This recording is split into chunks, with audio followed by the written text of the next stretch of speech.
Thank you, Shuli. After a decade at the helm of the United Nations, Kofi Annan admits that despite his efforts, the world is no safer following his term. Annan shared his regrets and concerns as he leaves office with Al Jazeera's Ghida Fakhri and looked ahead to his future. Kofi Annan led the United Nations through 10 years of highs and lows.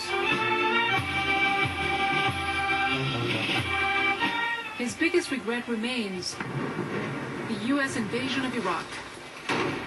It was done in breach of UN Charter. It was not in conformity with the UN Charter. The Council did not vote for a military action against Iraq. But the coalition of the willing went in anyway. But Kofi Annan would rather let bygones be bygones. I believe that regardless of where one stood on the war, whether one was for it or against it, we all have a responsibility to work to get Iraq right. Because a destabilized, disintegrating Iraq in the middle of that region is extremely dangerous, not just for the region, but for the entire world. But on whether or not the invasion of Iraq, the toppling of its president, and George Bush's so-called war on terrorism made the world a safer place, Annan is unequivocal. No, I cannot say that the world is a safer place. I am worried about the broader Middle East. I'm talking from Iran through Iraq to Syria to Lebanon to Palestine and Israel. All these are linked. I mean, what happens in Iraq has impact on the broader region. As he leaves the United Nations, Annan passes on sensitive dossiers to his successor, Ban Ki-moon, first and foremost, Iran and North Korea. On nuclear non-proliferation, I recently asked Annan in his office at the UN if there were no double standards. It could be seen as double standards in the sense that, strictly speaking, one can argue that not all countries are being treated the same way.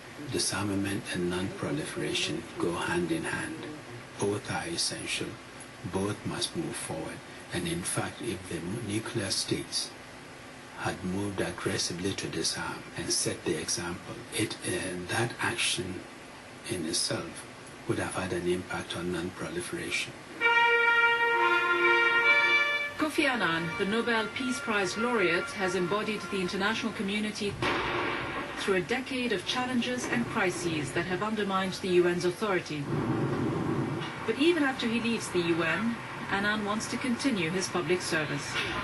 I would want to be active in Africa. I would want to work on food security. We are the only continent that can't feed itself. As to what his legacy might be, Annan says, a man cannot see himself except through the reflection of a mirror. And it's the public and others who are my mirror who will have to make that judgment.